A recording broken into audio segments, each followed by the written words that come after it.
আজকে আমি দেশি স্টাইলে মাটন রান্না করব। আর হচ্ছে সানডে স্পেশাল, রবিবার স্পেশাল। আর মটন সত্যি বলতে আজকে যেভাবে রান্না করতেছি একদম সিম্পল ঘরোয়া পদ্ধতিতে, এই গরমে সিম্পলভাবে রান্না করবেন, ভীষণ ভালো লাগবে। আগে মাটনটা আমি ভালো করে ধুয়ে পরিষ্কার করে নিয়েছি। এবার হচ্ছে এখানে লবণ আর হচ্ছে হলুদ। এবার এখানে হচ্ছে আমি কাঁচা সরষের তেল দিয়ে এটা ভালো করে মাখিয়ে নেব। ভালো করে এটা এবার মাখিয়ে নিচ্ছি, খুব ভালোভাবে এটা মাখিয়ে নেবে। কড়াতে সরষের তেলটা ভালো করে গরম করে নিয়েছি। এবার আলুগুলো ভেজে নেব। এখানে লবণ আর হলুদ নিয়ে নিচ্ছি, দিয়ে আলুটা লাল করে ভেজে নিচ্ছি।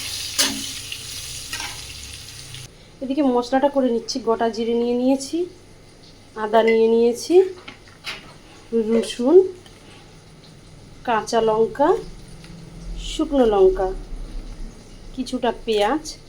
এবার জল দিয়ে পেস্ট করে দেখুন আলুটা লাল করে ভেজে নিয়েছি। এবার আলুটাকে নামিয়ে নিচ্ছি। কড়াতে তেল, সেই আলু ভাজার তেলেই সামান্য চিনি দিয়ে দিলাম। এখানে কিন্তু আমি আর তেল ব্যবহার করব না। এবার গোটা জিরে, তেজপাতা, শুকনো লঙ্কা, গোটা গরম মশলা, এলাচ, লবঙ্গ, দারুচিনি সব দিয়ে দিলাম। এবার এগুলো খুব ভালোভাবে ভেজে নেব। এগুলো খুব ভালোভাবে ভাজা হয়ে গেছে। এবার পেঁয়াজ কুচি দিয়ে দিচ্ছি। আপনারা সবাই ভালো আছেন তো? আর এই গরমে সবাই কিন্তু তেল মশলা খুব কম দিয়ে রান্না করবেন। আমি ভীষণ তেল কম মশলা দিয়ে রান্না করতেছি। এবার পেঁয়াজটা যখন খুব ভালোভাবে ভাজা হয়ে গিয়েছে, এবার এখানে জিরে, তারপরে হচ্ছে পেঁয়াজ, কাঁচা লঙ্কা, শুকনো লঙ্কা, আদা, রসুন সেই পেস্টটা দিয়ে দিলাম। এবার ভালোভাবে আমি মশলাটা কষিয়ে নেব। খুব ভালো মশলাটা এবার ভেজে নেবে। মশলা কষানোর কাছেই সব। দেখুন মশলাটা ভীষণ ভালোভাবে কষানো হয়ে গিয়েছে। এবার এখানে হলুদ, মাংস ম্যারিনেটের সময় একটু দেয়া ছিল, লবণ আর টমেটো দিয়ে দেব। এবার দিয়ে দিলাম টমেটো, হলুদ, লবণ, সামান্য একটু জল দিয়ে দিলাম। দিয়ে মশলাটা আমি আবার একটু ভালো করে কষাবো। জানেন বিভিন্ন রকমের তো লোক মাটন রান্না করে খায়, একবার এইরকম সিম্পলভাবে বানিয়ে দেখবেন। আর এইভাবেই যেন মাটনটা খেতে বেশি ভালো লাগে, আর একটু বেশিও খাওয়া যায়। যে ভালো করে আমি আবার একটু মশলাটা কষিয়ে নিচ্ছি। দেখুন মশলাটা খুব সুন্দরভাবে কষানো হয়ে গিয়েছে। এবার সেই ম্যারিনেট করা আমি মাটনগুলো দিয়ে দিচ্ছি। সব মাটনগুলো দিয়ে ভালো করে আমি এটা এবার কষাবো। দেখুন কতটা লোভনীয় লেগেছে। মাটনটা এইভাবেই আমি খুব ভালোভাবে কষিয়ে নেব। জানেন এই গরম পড়েছে বলে না আমি চর্বি নিয়ে এসেছি না, আমি শুধু মাংসই নিয়ে এসেছি। আপনাদেরও বলতেছি, খাসি খেলে গরমে এই চর্বি তেল এইসব না খাওয়াই ভালো। এমনিই খাসি জানেন তো ভীষণ তেল থাকে, অয়েলি থাকে, তাই না? চর্বিটা নিয়ে যে এইভাবে না দেবে ভীষণ ভালো। এবার ঢাকা দিয়ে দিয়ে এটা আমি এবার কষাবো।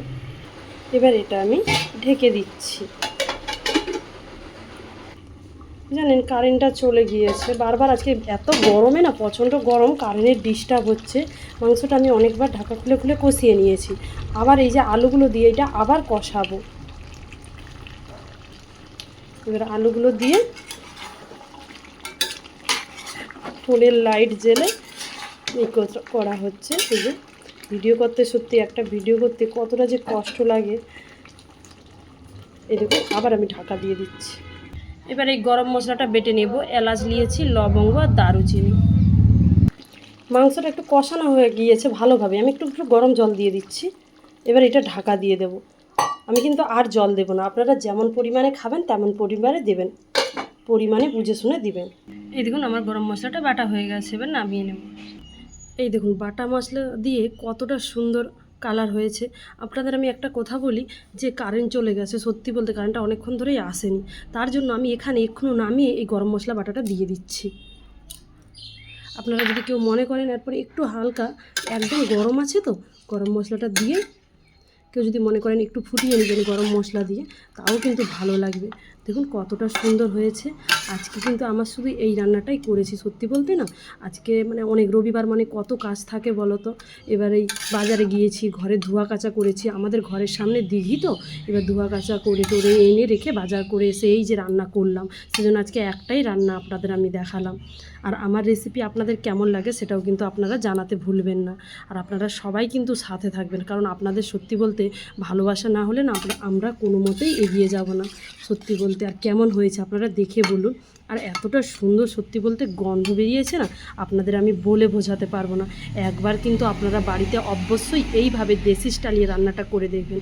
যারা করেছেন তারা তো জানেন আর স্বাদ কতটা, যত যেই রকমই খান না কেন এই রকম কিন্তু একবার খেয়ে দেখবেন, ভীষণ ভালো লাগে।